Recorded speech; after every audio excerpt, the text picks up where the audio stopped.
Et dans l'actualité des idées aujourd'hui, ce qui ne s'achète pas. Et si c'était la définition du bonheur, comment habiter ce monde en conservant notre liberté d'agir et celle de penser? Elle a imaginé un manifeste qui recense ce qui ne peut nous être volé, du silence à l'horizon, de la santé au temps long, avec une direction, la vie bonne. Invitée aujourd'hui, la philosophe et psychanalyste Cynthia Fleury, professeure de la chaire Humanité et Santé au Conservatoire national des arts et métiers, co-auteur ou co-autrice, plus précisément, avec le designer Antoine Fenolio du tract Ce qui ne peut être volé, Chartres du Verstollen, paru donc chez Gallimard. Bonjour Cynthia Fleury. Bonjour. Bonjour, auteur avec un E ou autrice, hein, on peut encore écrire les deux, mais c'est vrai qu'à dire, c'est plus simple comme tel. Une nouvelle saison de La Grande Table se termine et on est très heureux de vous recevoir à cette occasion. Vous parlez aussi de l'hôpital dans lequel vous évoluez, dans lequel vous travaillez. Comment l'hôpital a traversé cette année si particulière? On entend beaucoup parler de pénurie de soignants, d'urgence en difficulté, d'urgence en grève. Comment cette situation-là est vécue par les gens qui y travaillent au quotidien? Est-ce qu'on est dans un contre-coup de la pandémie pour vous, Cynthia Fleury, ou dans la continuité de cet hôpital en crise dont on entend parler depuis des années? Hélas, les deux, parce que très certainement, oui, il y a plus qu'un contre-coup. C'est lourd, les équipes sont plus que fatiguées. Et je pense qu'il y a un vrai contre-coup dans la mesure où la pandémie est venue rappeler la nécessité du soin comme base de la société, ce qui était dit et redit depuis toujours, depuis les services d'urgence en crise et les services hospitaliers en crise. Donc avec un sentiment que, tiens, la pandémie et la crise qui va venir, non seulement révéler, mais d'une manière plier le match, entre guillemets, parce que voilà, on a la preuve in concreto que nous ne pouvons pas continuer comme ça. Et en fait, les modes dégradés continue, les vraies réformes ne sont pas nécessairement faites et vous avez un hôpital français qui est en crise absolue, avec une crise bien évidemment des vocations, avec des moyens qui ne sont pas alloués comme il le faut, avec une tarification à l'activité qui est reconnue par tous comme dysfonctionnante, c'est-à-dire il faut la penser autrement. Et donc non, prenez les textes de Granger, là dernièrement, Excel m'a tué, lisez, hein, c'est terrible à la fois de bêtises, de violence, de réification. Non, notre hôpital est vraiment en danger. Voilà, qui montre aussi comment les chiffres, le management ont mangé l'humain et l'atmosphère de l'hôpital aujourd'hui, notamment de l'hôpital public. La crise hospitalière est devant nous, hein, disent beaucoup de spécialistes. On est loin d'en être sorti, ni d'en sortir au temps présent. Vous avez fait, vous, entrer avec cette chaire dont vous êtes titulaire, la philosophie aussi à l'hôpital. Alors, il y a un besoin aussi de parole dans un moment comme ça, de réflexion sur le sens de nos actes, de ces métiers, de ces vocations, et simplement sur ce rapport, j'imagine, qui est pratiqué entre les soignants et les patients. Comment vous travaillez au quotidien en ce moment? Au quotidien, donc maintenant, la chaire de philosophie du GHU, Groupe Hospitalier Universitaire de Paris, Psychiatrie et Neurosciences, qui est effectivement rattaché à la chaire du Conservatoire national des arts et métiers. Mon Dieu que c'est long. La chaire de philo à l'hôpital, ça fait maintenant plus de 6 ans. Écoutez, c'est assez extraordinaire, parce qu'à la fois, si vous voulez, le territoire de l'hôpital est absolument en déliquescence et oui, et en douleur et en découragement, mais en même temps, il est le lieu de compétences absolument grandioses et puis d'une demande de faire travailler les humanités médicales, d'avoir des approches holistiques de la santé. Nous, on défend des approches capacitaires de la vulnérabilité et tout ça. Oui, il y a un lieu qui est en effervescence et qui relie les patients, les médecins, les directeurs d'hôpitaux, qui pour le coup sont absolument dans la boucle, les chefs de service, mais aussi les ambulanciers, que sais-je. Et c'est vrai d'avoir ce lieu qui tout d'un coup fait que on peut soigner autrement, et pas simplement habiter autrement, mais soigner autrement. Ça passe par des choses très concrètes, hein. Là, on a des protocoles en test au GHU, donc, qui sont entre 5 et 10 services du GHU Paris Psychiatrie et Neurosciences sur des protocoles alternatifs à la contention mécanique. Donc, c'est des choses très concrètes. où on travaille sur des protocoles de contenance totalement différents, et ça marche. Et on va livrer nos premiers résultats avant la fin de l'année. Donc non, et puis je pense par exemple à un atelier qui est extrêmement suivi également de Valérie Gâteau sur la clinique du burn-out des soignants. Vous voyez, donc une chose, alors là, pour le coup, qui travaille à partir de l'éthique narrative et qui a été extrêmement suivie, qui va entamer sa 3e année. Il y a eu 2 super parrains, Martin Winkler la première année, Sarah Chiche la 2e. Donc voilà, il y a plein de choses comme ça sur lesquelles nous travaillons. Il y a un espace doctoral à la chaire, on y était d'ailleurs hier à la commanderie hospitalière. Donc non, il y a un vivier, si vous voulez, de forces vives avec des compétences très transdisciplinaires. Il fallait un lieu pour mettre en branle cette manière, encore une fois, de soigner, de prendre soin différente. Et depuis 6 ans, je ne peux que dire que ça marche. Maintenant, c'est une lutte chaque jour. On vous connaît comme une philosophe du Caire, Cynthia Fleury. La fin du courage, c'était l'un de vos premiers livres, essais, qui vous ont fait rencontrer le grand public. Sigy la mer, guérir du ressentiment, le dernier. Et juste avant, un précédent tract, je le cite parce que vous reprenez la plume avec votre co-auteur Antoine Fenolio pour produire un nouveau manifeste. Le précédent, il y a 2-3 ans, était intitulé « Le soin est un humanisme ». Aujourd'hui, ce qui ne peut être volé, Chartres du Verstollen. L'un ne va pas sans l'autre. Vous êtes dans le prolongement, dans le même état d'esprit ou dans le prolongement de vos travaux précédents? Tout à fait. Et puis quand est paru Le soin est un humanisme, avec Antoine Fenolio, on avait déjà lancé le séminaire qui est un peu l'antécédent de cette charte. C'est un séminaire qu'on a dirigé tous les deux au Conservatoire national des arts et métiers, qui s'appelle Design with Care, en bon français, et qui renvoyait en fait à ces alliances qu'on avait envie de penser ensemble entre le design, la philosophie, l'éthique, les humanités médicales et tout le continuum des soins qui était déjà bien posé dans Le soin est un humanisme, continuum des soins entre le prendre soin des autres, le prendre soin des idées, de soi-même et le prendre soin du vivant, parce que bien évidemment, le prendre soin de la démocratie. Donc on essayait comme ça de travailler en cercle toutes ces questions et on a fait ce grand séminaire. On est en 5e année là, donc il nous fallait à un moment donné un texte de rassemblement, parce que je ne sais plus, moi, une 40aine, une 50aine de collègues, de chercheurs, de professeurs, d'architectes, de designers sont venus parler dans ce séminaire. Et la charte du Verstollen, non seulement elle leur est dédiée, mais voilà, elle est ce que nous avons bâti ensemble. Voilà, c'est une équipée, designers, philosophes et tant d'autres que vous avez invités autour de cette réflexion. Un tandem aussi pour une enquête que vous avez menée, une tentative de compréhension autour de la question des vulnérabilités.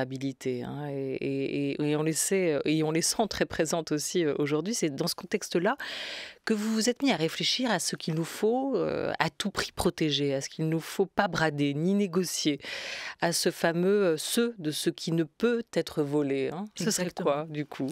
Exactement. C'est-à-dire, c'est terrible de dire, mon Dieu, il va falloir défendre la base. Mais en fait, si. On s'est rendu compte que pour réarmer les désirs de chacun, alors que nous sommes dans des situations à la fois d'effondrement, de fatigue, de déplacement, de découragement, il fallait dire, mais ça suffit. Ça suffit.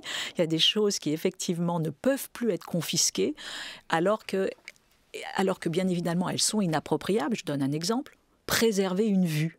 C'est-à-dire tous les jours avoir la possibilité dans sa vie la plus quotidienne d'avoir accès à l'horizon, d'être porté par cela. Un paysage, que ce paysage soit rural, urbain, tout ce que vous voulez, la jungle, etc. Mais tout d'un coup, dire, mon Dieu, ce milieu autour de moi, il doit être phorique. Phorique au sens grec, phorein, c'est-à-dire porté. C'est-à-dire tout d'un coup, je peux, de manière politique, me ressaisir, me reconstituer, me restaurer dans ma santé parce que je regarde au loin et voilà, de manière existentielle, je me nourris de cela. Alors bien évidemment, c'est des choses basiques pour un architecte. L'architecte, tous les jours, il préserve des vues. Le designer, encore plus.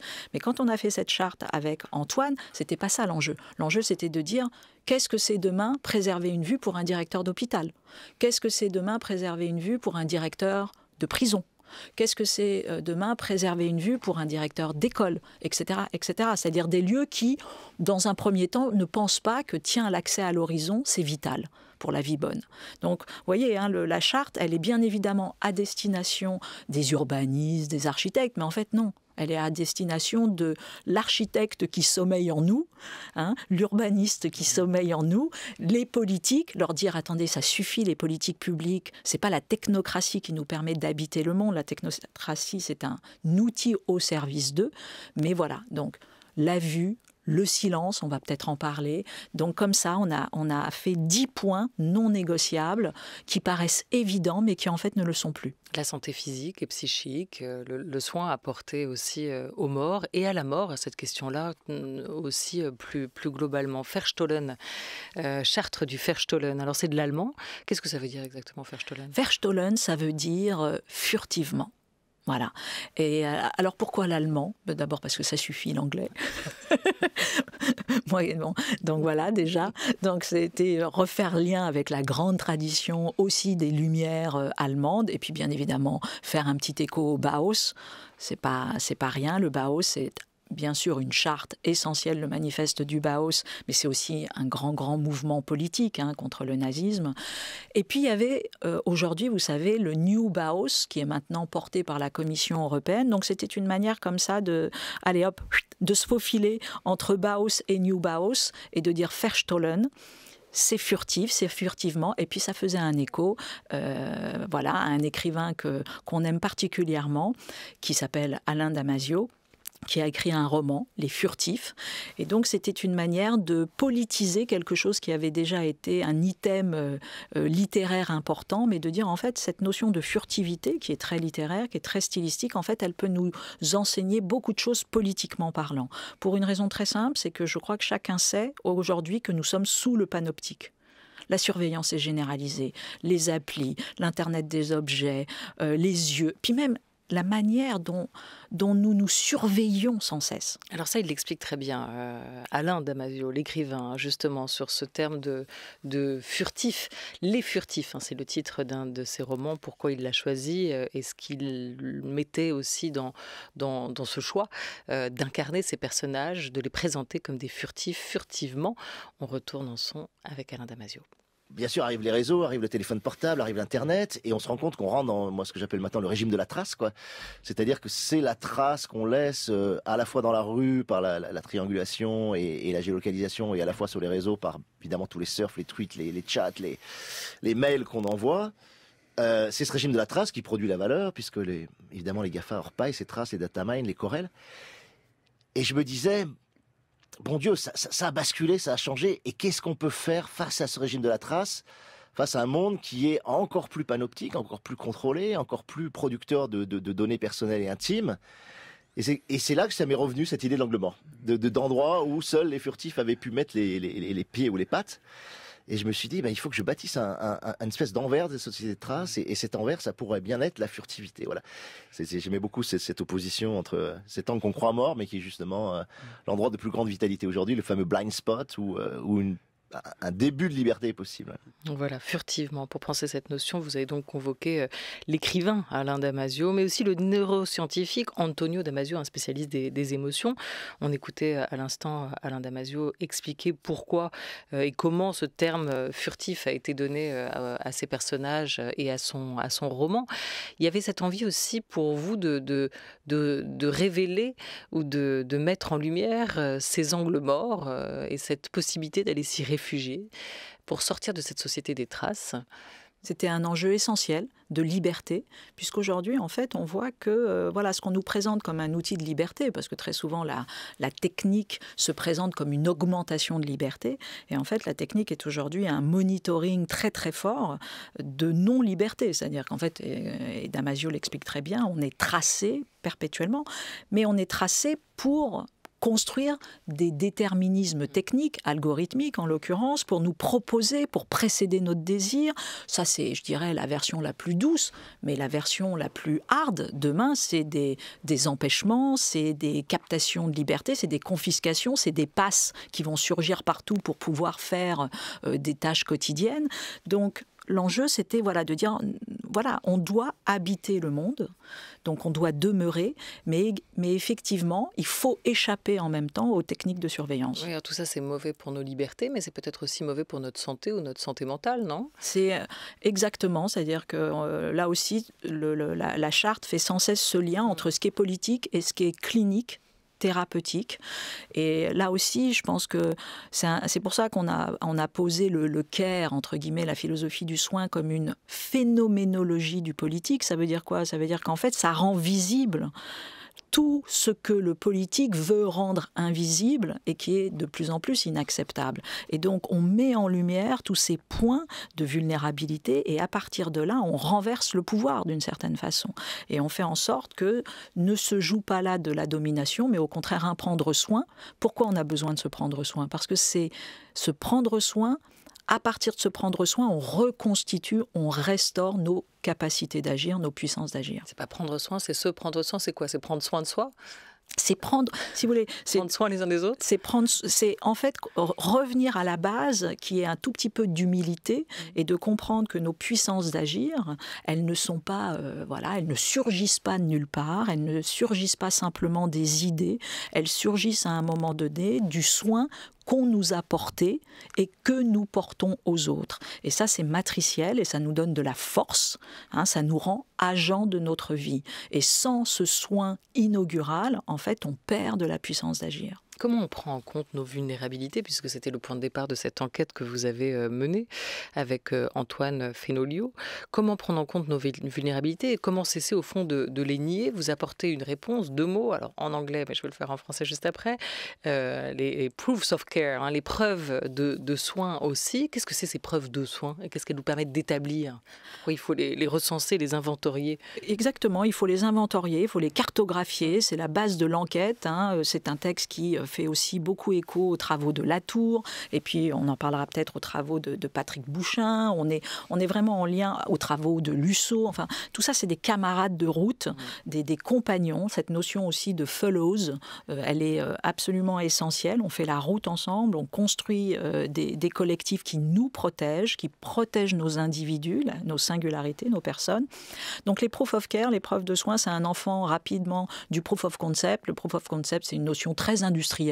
En gros, c'est une expérimentation qui vérifie un prototype, la viabilité d'une idée, etc. Nous, on voulait démontrer la viabilité d'un soin. Donc, comme on est dans un monde où il faut prouver que ça marche, on s'est obligé de manière scientifique à prouver cela. Donc, on cartographie des points de vulnérabilité. Ça peut être très simple, ça peut être justement l'absence de silence. Ça peut être la contention mécanique, le soin sous contrainte au GHU. Ça peut être quantité de maladies chroniques, ça peut être... Et à partir de là, on fait une approche, encore une fois, capacitaire, c'est-à-dire au lieu d'en faire un lieu déficitaire, au contraire, on arrive avec quantité de compétences et on en fait un lieu d'innovation. Voilà. Ouais, ce qui est intéressant, c'est aussi comment vous avez articulé cette réflexion depuis des années avec Antoine Fenolio et le lien que vous faites entre vos 2 disciplines, entre vos 2 pratiques, le lien aussi entre le soin qu'on perçoit, j'imagine, j'espère à juste titre, plutôt comme une valeur, une sorte de philosophie, et l'innovation qu'on rattache plutôt au progrès, à la modernité, à une dimension évidemment peut-être moins philosophique, moins spirituelle et plus matérielle. Et c'est dans cette imbrication entre les deux que vous semblez trouver des réponses. Vous dites une ressource matérielle peut devenir une ressource existentielle. C'est la base. Alors je donne juste un exemple parce que ça c'est très facile, on va comprendre tout de suite. Et c'est ça le capacitaire. Le capacitaire, c'est en fait on attrape un objet, imaginons un vélo. Prenons l'exemple classique qui est donné par Amartya Sen, qui est à la fois un philosophe de l'économie, qui a été un des grands inventeurs de l'indice de développement humain, et qui était prix Nobel de l'économie. Un vélo, on voit très bien, on vous donne un vélo. Très bien, ça ne veut pas dire que vous savez que vous allez savoir en faire. Donc ça veut dire que nécessairement, pour qu'une ressource matérielle, un vélo, devienne une ressource existentielle, il faut un petit peu d'autre chose. Il ne faut pas simplement de l'argent, il faut sans doute un être humain qui va vous tenir, qui va vous dire « Allez, vas-y, je te tiens, je te mets ceci, cela, etc. » Mais ce n'est même pas ça. l'existentiel. L'existentiel, c'est que avec ce vélo, en gros, vous allez aller travailler, vous allez aller rencontrer l'amour de votre vie. Peut-être que vous allez devenir designer et dire, mais moi, le vélo, en fait, j'en fais un objet plastique et je réinvente le vélo. C'est ça, en fait, si vous voulez, la vie bonne. La vie bonne, c'est que nous bénéficions de ressources matérielles, et c'est essentiel. Et tout l'enjeu de l'État social de droit, c'est de venir, par les politiques publiques, bien vérifier que on nous amène ces ressources. Mais en fait, la base de la vie bonne, c'est le truc qui fait que, voilà, on en fait autre chose, on en fait une ressource existentielle. Oui, et là, il y a de l'éthique. Hein, dans ce designer que vous citez, Michele De Lucci, oui. Dans son discours d'un designer en général, c'est intéressant. Il raconte, il se perçoit comme un designer qui aime la nature. Il se présente comme tel, prêt à défendre le bleu du ciel, les océans, la neige, son blanc. Et il dit qu'à travers sa pratique, il veut défendre le genre humain. Hein. Il y a quand même une éthique de cette profession, de ces professions. Hein. Exactement. Et puis, alors, on pense aussi à Perriand. C'est vrai qu'on a fait on a refait écho vers elle parce que elle aussi, elle se définissait d'abord comme un architecte des éléments. On pense, c'était pas le plus humaniste, mais Le Corbusier, quand il a fait la maison de retraite pour ses parents, et en l'occurrence plus spécifiquement pour sa mère, c'est très intéressant parce que c'est une maison qui est d'une simplicité sans nom et qui est juste. Il y a un mur et il y a un creux dans le mur. Et en fait, la maison est quasiment portée par ce creux dans le mur qui est le lac. Et le lac vient littéralement porter la maison. Et là, on est véritablement dans l'accès à une vue qui nous préserve. Donc c'est ça l'enjeu demain, c'est de voir comment, en tout cas j'espère, que le Verstollen va venir inspirer les élèves. Voilà. Et d'ailleurs, pour la blague, c'est pas la blague. D'ailleurs, j'ai été contactée là, il y a 2 jours, par un professeur de terminale qui m'a dit, mais c'est génial, parce que maintenant, vous savez que les terminales, ils ont les premières et les terminales. Enfin bon, bref, ils peuvent avoir des classes sur 2 ans en philosophie. Et ils vont faire du Verstollen toute l'année prochaine. En allemand, aussi dans le texte. En allemand, en philo. Les élèves vont s'en saisir pour justement faire valoir les 10 points, faire de la philosophie autour de ça, mais voir comment ils vont transformer leur salle de classe. Donc vous voyez, c'est ça le Verstollen, c'est vraiment ça. De Charlotte Perriand, Le Corbusier, puisqu'on est en train de bâtir des mondes avec vous, Cynthia Fleury. C'est dans ce contexte aussi que vous parlez, et à travers ce manifeste du Verstollen, de la nécessité de créer un climat de soins, de passer peut-être aussi à une échelle supérieure. Le bâti, il est au cœur de votre réflexion. On l'entendait aussi avec cette idée de chambre à soi, mais de chambre avec vue. Ce bâti, ce permis de faire, comme l'évoque un concept qu'il a en tout cas développé, l'architecte Patrick Bouchain, qui pense à sa manière ce climat de soins. On l'écoute à partir d'une expérience singulière, celle de la gare du Nord, qui a été pensée pour être transformée. Il nous donnait son point de vue sur ce projet. C'est une gare qui a été construite au XIXe siècle et dont le principe était que c'était une grande halle vide qui couvrait un espace public. Et donc, densifier cet espace public, c'est déjà même contradictoire avec le projet de cette gare du XIXe. Mais aujourd'hui, rajouter à cette gare une sorte d'aménagement qui nous ferait croire que parce que on le confie au privé, il va pouvoir réaméliorer le fonctionnement de cette gare dans son rapport banlieue Paris, et que nous devrons passer par un centre commercial pour rejoindre le métro venant du Nord ou le TER venant du Nord pour aller à Paris, je trouve ça scandaleux. Alors, pour moi, si vous voulez, je ne suis pas contre les projets contemporain. Je ne suis pas pour améliorer la gare du Nord, parce que moi-même je l'utilise, mais ce que je ne comprends pas, c'est comment peut-on abandonner la restructuration d'une gare à quelqu'un qui revendique d'être un commerçant et de nous faire passer pour la énième fois dans un aéroport ou dans un centre-ville comme Paris ou Halle, devant les mêmes enseignes, les mêmes boutiques pour consommer les mêmes choses. Vous comprenez cette incompréhension ou cette revendication de Patrick Bouchain? Mais c'est pas que je la comprends, c'est que je la vis, c'est tellement essentiel ce qui est dit là. Imaginez, mais c'est juste un exemple, que tout d'un coup la gare du Nord, au contraire, elle soit à plein d'endroits donnée pour des tiers-lieux, des associations, etc. C'est plus du tout le même passage. C'est un passage au contraire qui vous restaure dans des puissances d'agir. C'est une manière de se retrouver, de faire association, demain de créer des collectifs. Donc il a totalement raison, c'est-à-dire on a un agir qui est confisqué par la marchandisation. Mais c'est vrai que c'est fou comment toutes les gares, pas simplement à Paris, On pourrait parler de la gare Saint-Lazare à Paris ou de la gare du Nord, mais globalement partout en France, comme toutes les gares, sont aussi aujourd'hui détournées et repensées avec cette espèce de parcours, alors non pas parcours du commerçant à travers ces galeries, avant de pouvoir même accéder au quai. Voilà, et c'est d'une pauvreté,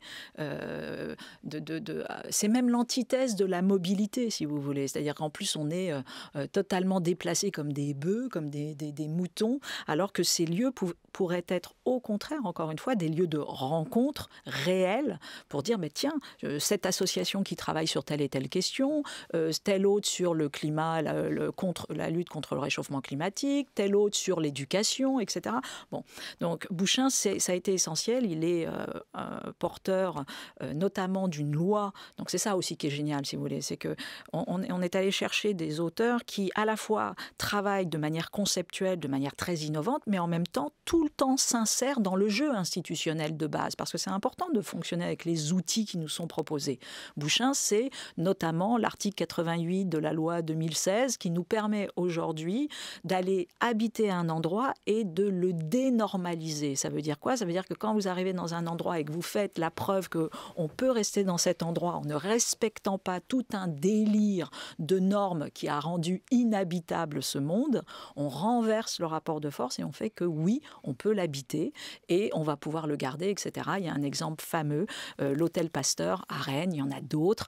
Et c'est des enjeux clés, parce que malgré tout, si vous voulez, c'est des enjeux de reconquête des espaces publics, mais des espaces publics dans lesquels on peut vivre et pas simplement se déplacer. Et démocratique, mais aussi dans la décision, ce que vous racontez et ce à quoi vous avez participé, de permettre que ces lieux soient pensés, discutés en amont avec des regards, des disciplines extrêmement différentes. C'est-à-dire, même si évidemment le travail des urbanistes, des architectes est essentiel, de faire intervenir aussi d'autres regards pour pouvoir penser tous les usages. C'est la base, en l'occurrence, de la preuve par 7, qui est le grand programme d'aménagement, de construction, de réflexion qui est porté par Patrick Bouchain et ses équipes. Et puis en plus, aujourd'hui, on est très heureux d'accueillir la preuve par 7 à la chaire de philosophie à l'hôpital. Donc on est dorénavant vraiment maillés et heureux de faire et d'avancer ensemble. Et cette preuve par 7, effectivement, elle n'arrive pas dans un endroit sans immédiatement, comme un travail ethnographique, anthropologique, d'enquête, qui fait bien évidemment aussi écho aux travaux de Latour, de prendre en considération les habitants, ceux qui vont habiter.